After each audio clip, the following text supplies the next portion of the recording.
This is Lieutenant Goulden. He is with the University of Florida Campus Police at Gainesville. And by a strange coincidence, he's gone through a course of training and has presented a course of training which uses the very same films that we've been using for the first 3 sessions, except in his training, it's stretched out over 12 sessions. We've had a fascinating conversation. We have had lunch together, and I'm really very happy that he's here. So I bring you Lieutenant Goulden. Thank you, Doc. I think I'm a little bit on a spot here. I'm not quite sure. If this is a critique, I don't want to get involved in your critique while you have your cameras going. There's a simple reason. I'm a police instructor also. From a police standpoint, there are many errors made. Also, as far as your group is concerned, one question I would like to ask you, Doctor. Your actors were all prepared and knew what they were going to do, were they not? Briefed, rehearsed to a degree? I'll ask our theater department representative. Is this correct? Yes, they were briefed on the basic situation. However, like in the scene where Steve walked in and told me that he didn't have to show me a warrant, we weren't briefed on that. Our lawyer didn't tell me that you guys could do that. And so what happened after that was... But you did have some preparation. Yes. Yeah. All right, from my observation, the officers here had none. Therefore, you're actually putting these men on the spot. Exactly. They are on the spot. And Deliberately any reactions... with malice aforethought. Pardon? Deliberately. Right. Well, let me put it to you this way. I deliberately go out of my way to create situations. We have gone through...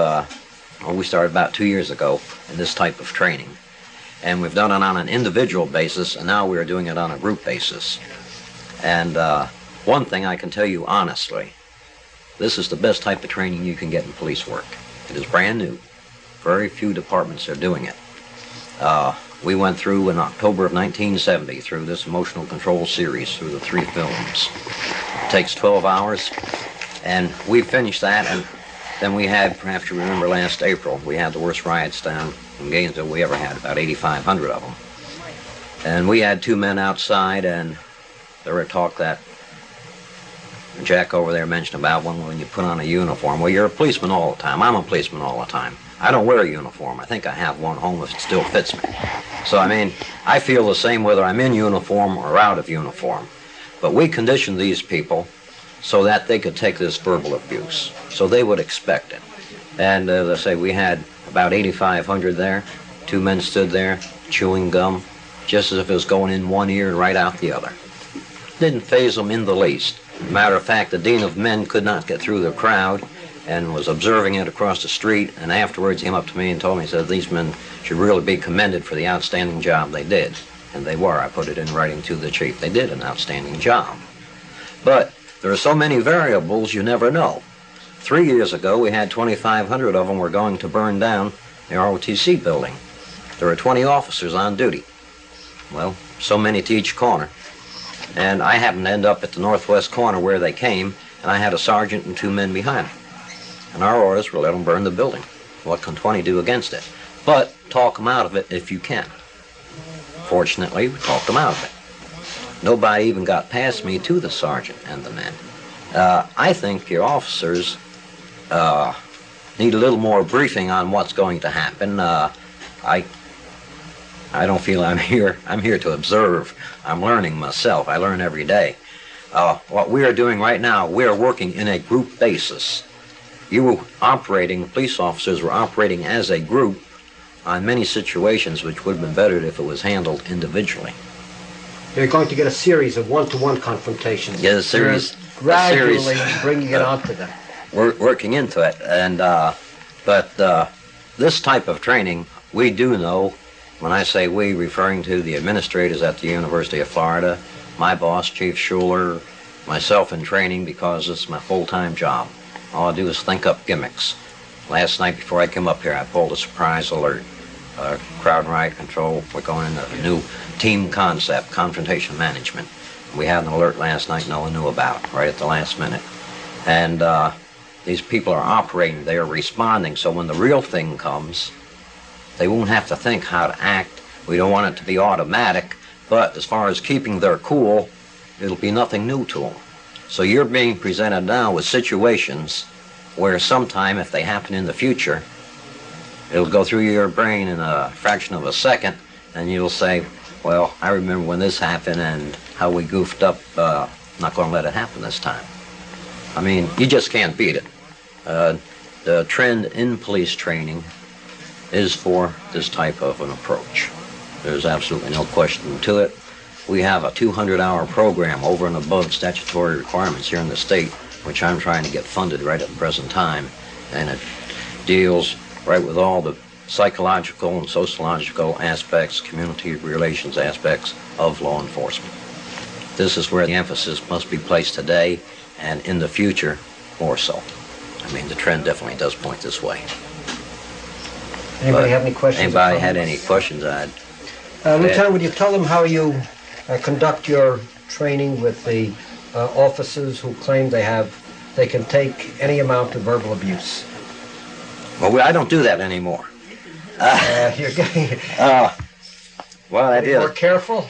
No, I'm getting a little smarter as I get older. I've taught human relations for years.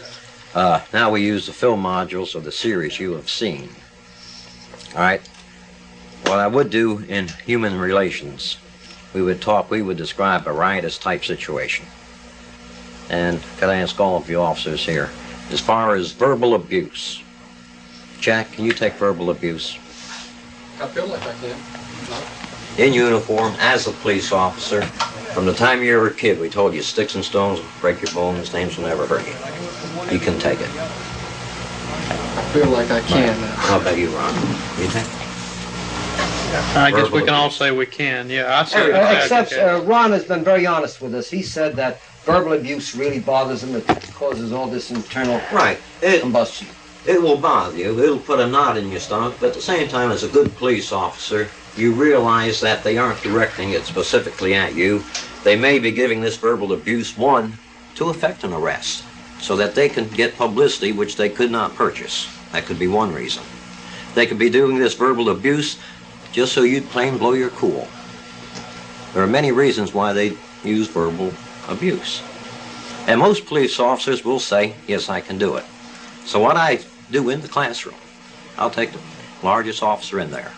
That'd be you in this case. And I'll bring you up front. Why don't you demonstrate with one of our officers pretty much the way you described it to me? I'd like to see it actually done. And I know you're the kind of person... Language and all? Language and all. You've heard all sorts of language here. Try it with Ron, for example. With Ron? No, Ron, this Ron. Oh, this Ron too?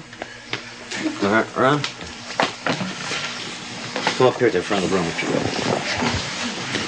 Big cat down.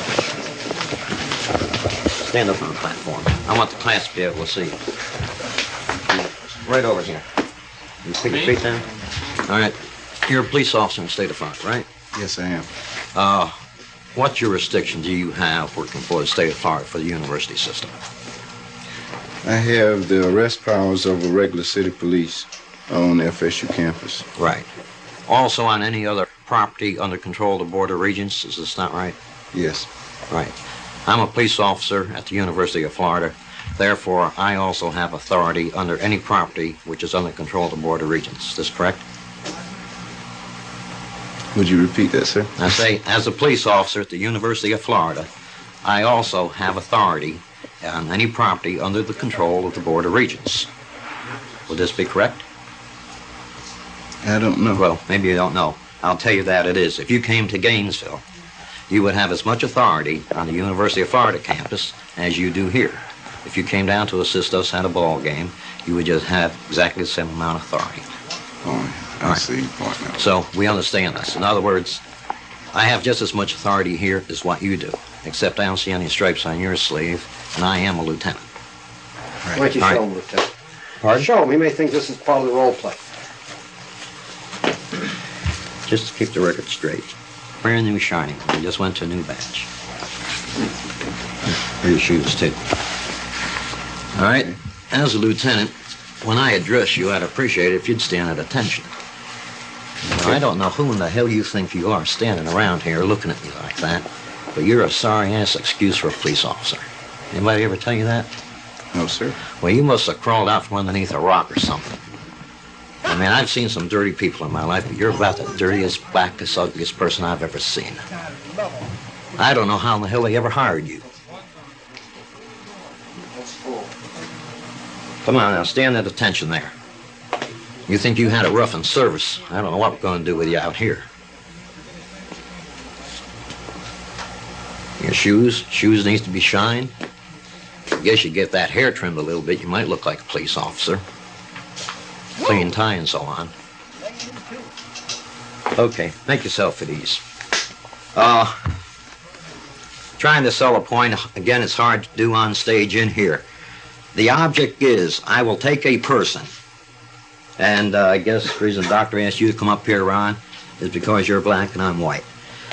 I will take a person, I will take the largest person I can get. I will humiliate him, I will call him more names that I can think of, and you can feel it come up.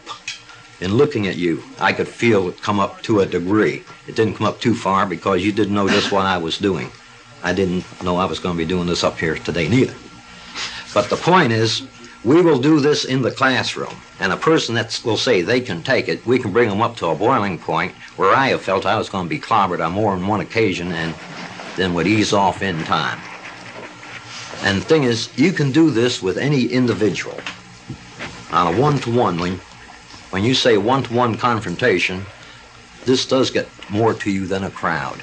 By putting you in front of the rest of your officers, it can get to you more. So, I mean, this is a trick thing. I do have the authority here. You do have the authority in Gainesville, just to keep the record straight.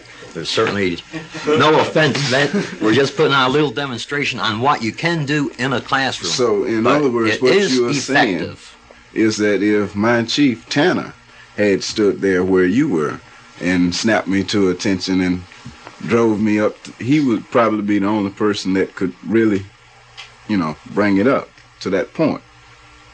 Possibly. Possibly. In the classroom, of course, usually we use this more in recruit training than we do with veteran officers.